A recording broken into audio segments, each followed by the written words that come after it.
sense of belonging and sense of self, right? If you have an overly desperate need to belong and not a strong sense of self, then you've got an imbalance in that part of the chakra. If you're overly dependent, it can flip the other way. If you're overly independent, you can take away from yourself a sense of feeling connected to a tribe or a group. If you've got excessive helplessness or overly self-sufficient. Does that make sense?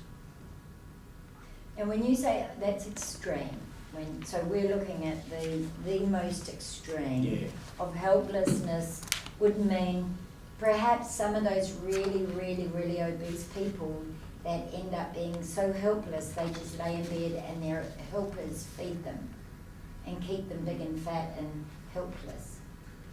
I can't do anything to improve my circumstances. Exactly. Yeah. So and like you see them on TV and think, oh wow, how did that happen? It happened because they were helpless and an enabler did that.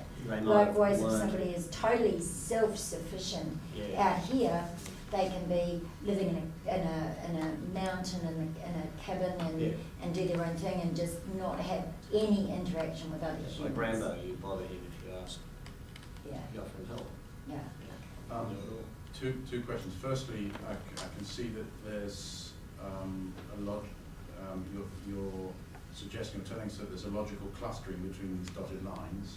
Do these clusters have names or labels? Yeah, these are the chakras. So the first block there, that's chakra 1. So is that tribe? Tribe. 1, 2, 3, 4, Oh. 5, 6, 7, 8. There's one that covers both pages. Oh, sorry. Yeah. So there's tribal. Yep. Why didn't you put these on your form? So tribal. Branch space. Well, to get you actively involved. I can So, show you how to Alan, do it. sorry, I read the paper a while ago, I can't remember. So is the idea that you're actually in the middle of the spectrum? To Well, be that's the balanced? ideal. Right, so the ideal is the centre line. Yes. Well, pretty close. That we're flexible enough to allow ourselves to be helpless at times and to be able to be self-sufficient. Right, so you want to have the flexibility. Choosability. Bev. What's your word, Bev? Choicefulness. Choicefulness. And the suggestion is, if there is, as part of a pattern in our way of being, that we have continuing imbalances in the chakras, it may begin to show up in the physiology of the body and, of course, have emotional implications for how we live in our emotional world. Now, this is all interpretive. And I'm suggesting, use it as a guideline, because I'll say, what's the point of this in terms of the course in a minute. Sorry, this is again point of order again. We talked about power and vulnerability. Is it actually vulnerability and power in these columns? Power is the left and vulnerability is the right. Now, these are her terms of power. Yeah. Vulnerability. I just sensed that vulnerability. Oh, sorry, other way Jeremy, around. you're right. Vulnerability and power. Beg your Yeah. pardon. So I'm not going to go through all of it because in the assignment, this is an optional thing for you to do a personal audit of yourself.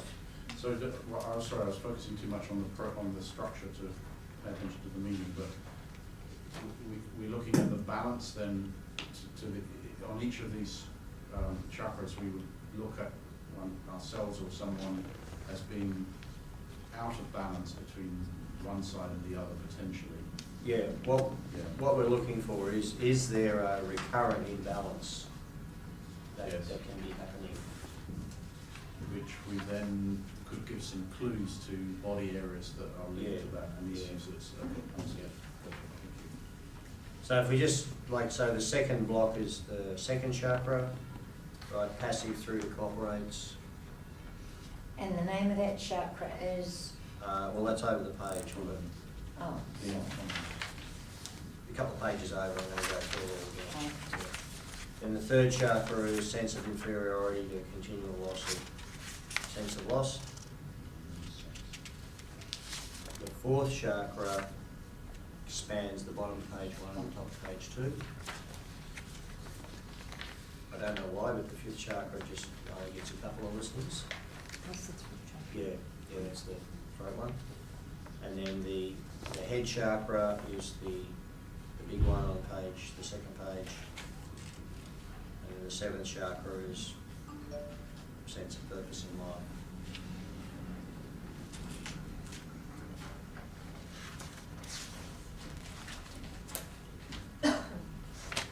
Now, in assignment 13, it's optional. You don't have to respond to this paper, and it's optional whether you want to do this activity.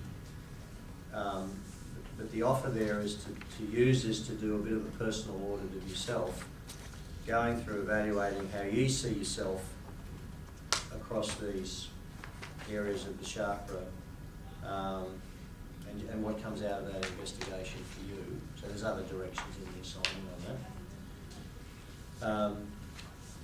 If you turn the page, there's a summary. So this is getting back to answering your question, Jay, about what are the names of the chakras. So we're on to this landscape page here. So you'll see it identifies the body areas, the key issues around our key existential issues, and then the physical breakdowns that could be associated with imbalances. And again, this might be a useful reference point for you for yourself. Could you help me with just a sort of worked example? And let's say, for example, looking at spirituality and meaning. If, let's say, I, for sake of argument, identified myself as having been more vulnerable than powerful in the seventh chakra, Yeah. then that may have consequences for the parts of the body that are described there, muscles, connective tissue, so on.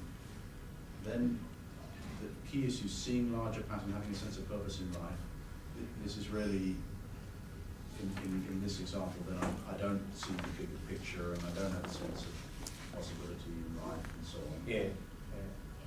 So if I'm experiencing the negative aspects of that, then I may have low energy, chronic Yes. exhaustion. Yeah. Okay. There may be a link there. Yeah. Stressing the may be. I'm just trying to make sure I understand the flow Yeah, of the other, okay. not the linkage between these Yes. processes. Okay. Now, Sorry, isn't the tribe chakra also considered the sexual chakra? no, that's the second one. There's being autonomous. Yeah. Yeah. It's the awareness. Now, for the sake of what's the point of all of this? What's it got to do with ontological coaching? 2 points. First of all, your own way of being, your own well-being. It's a way of approaching, a way of beginning to look at some aspects of your own emotional world and what that might open up in terms of new learning, as well as your own physiology, taking care of the body. And I think a fundamental responsibility of the coach is to be in the most resourceful way of being they can be for the coachee.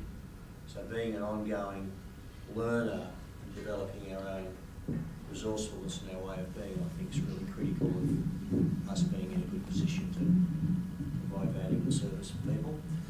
The second thing is, without wanting to play health practitioner, in our listening we may begin to hear some breakdowns in the physiology of the coachee that may be some indications about what could be happening in their emotional world and ways we could respectfully and with permission explore that. So just to give you a couple of examples, I was working with a person once who, now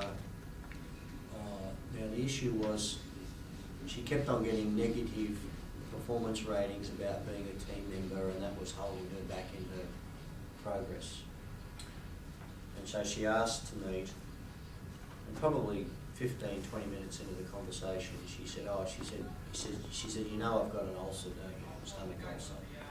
I said, oh no, I didn't. But immediately